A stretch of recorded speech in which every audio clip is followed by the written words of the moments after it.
నోరూరించే చేపల పులుసు ఎలా చేయాలో చూపిస్తున్నాను చూడండి. ఫస్ట్ ఒక గిన్నె పెట్టుకొని పొయ్యి మీద దానిలోకి యాలుక్కాయి, లవంగాయి, దాల్చిన చెక్క వేసుకొని ఒక గుప్పెడు ధనియాలు కూడా వేసుకొని వేయించుకోవాలి. వేయించుకొని పక్కన పెట్టుకోవాలి. తర్వాత గసగసాలు ఒక 2 టేబుల్ స్పూన్స్ వేసుకొని అవి కూడా దోరగా వేయించుకొని పక్కన పెట్టుకోవాలి. ఇవన్నీ మిక్సీలోకి వేసుకోవాలి. తర్వాత వెల్లుల్లిపాయలు కూడా ఒలిసి పక్కన పెట్టుకోవాలి. ఒక 2 ఇంచుల అల్లం కూడా తీసుకోవాలి. కొబ్బరి చిన్న ముక్క తీసుకోవాలి, ఎండు కొబ్బరి ముక్క. ఇవన్నీ కలిపి మిక్సీ పట్టుకోవాలి. తర్వాత చేపల్ని శుభ్రంగా కడిగి పక్కన పెట్టుకోవాలి. ఇందాక వేయించి పెట్టుకున్న వాటినన్నిటిని చింతపండు నానబెట్టుకోవాలి. పెద్ద నిమ్మకాయ అంత సైజు చింతపండు నానబెట్టుకొని పక్కన పెట్టుకోవాలి. ఇందాక వేయించి పెట్టుకున్న వాటిని మెత్తగా మిక్సీ పట్టుకోవాలి. తర్వాత ఒక గిన్నె పెట్టుకొని దానిలోకి ఆయిల్ వేసుకోవాలి. సన్నగా తరిగి పెట్టుకున్న ఉల్లిపాయ, పచ్చిమిరపకాయని వేసుకొని వేయించుకోవాలి.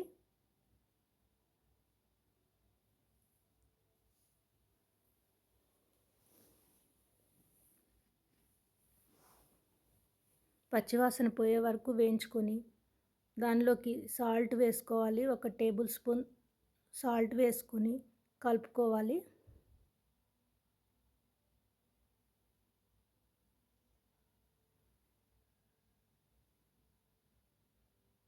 తర్వాత ఇందాక మనం మిక్సీ పట్టుకున్న మిశ్రమాన్ని మెత్తగా గ్రైండ్ చేసి పెట్టుకున్నాం కదండి, అవన్నిటిని దీంట్లో కలుపుకోవాలి. కలుపుకొని వేయించుకోవాలి బాగా. కొంచెం వాటర్ పోసుకొని కలుపుకోవాలి. తర్వాత కారం వేయాలి.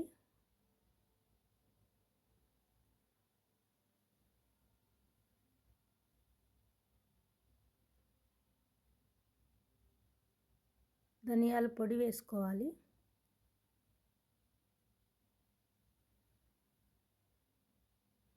వేసుకొని వేయించుకోవాలి.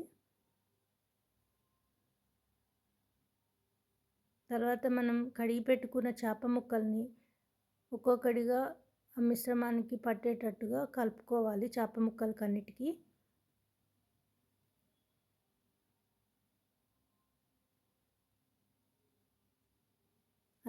పట్టేటట్టుగా కలిపి వేయించాలి కొంచెం సేపు. వేయించిన తర్వాత మూత పెట్టాలి. కొద్దిగా వాటర్ వస్తుంది. తర్వాత రెండో సైడ్ కూడా అలానే తిప్పుకొని ముక్కల్ని వేయించుకోవాలి.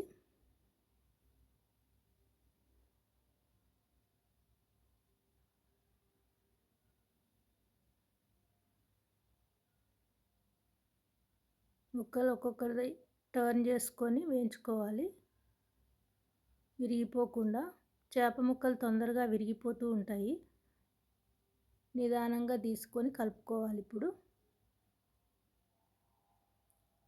నా ఛానల్ సబ్స్క్రైబ్ చేసుకున్న వాళ్ళందరికీ మరొకసారి ధన్యవాదాలు.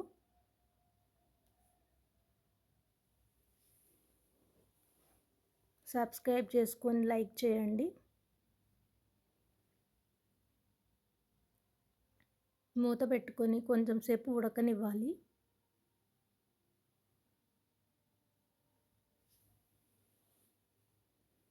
తర్వాత ఒక గ్లాస్ వాటర్ పోసుకోవాలి. 1.5 గ్లాస్ వరకు వాటర్ పోసుకొని కొంచెం కలుపుకోవాలి మళ్ళీ.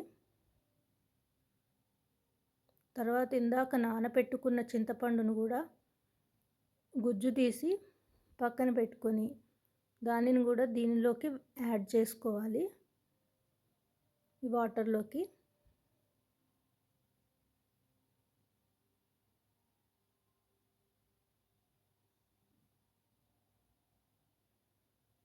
ముక్కలు చితికిపోకుండా చక్కగా రావడానికి నిదానంగా కలుపుకోవాలి.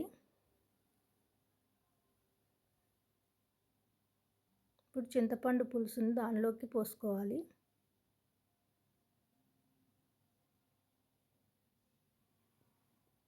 మరొకసారి కలుపుకోవాలి.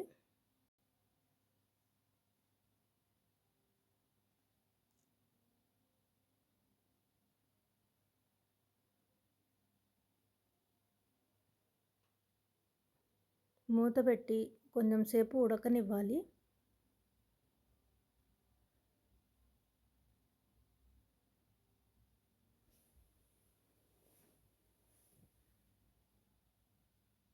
నిదానంగా కలుపుకొని ముక్క ఉడికిందో లేదో చూసుకోవాలి. మళ్ళీ మూత పెట్టుకొని ఒక 5 మినిట్స్ ఉడకనివ్వాలి. కొద్దిగా పులుసు కొంచెం గుజ్జుగా వచ్చే వరకు ఉడకనిచ్చుకోవాలి. మరి నీరుగా ఉండకుండా, మరీ బాగా ఎగిరిపోయినట్టుగా ఉండకుండా మీడియంగా ఉండాలి.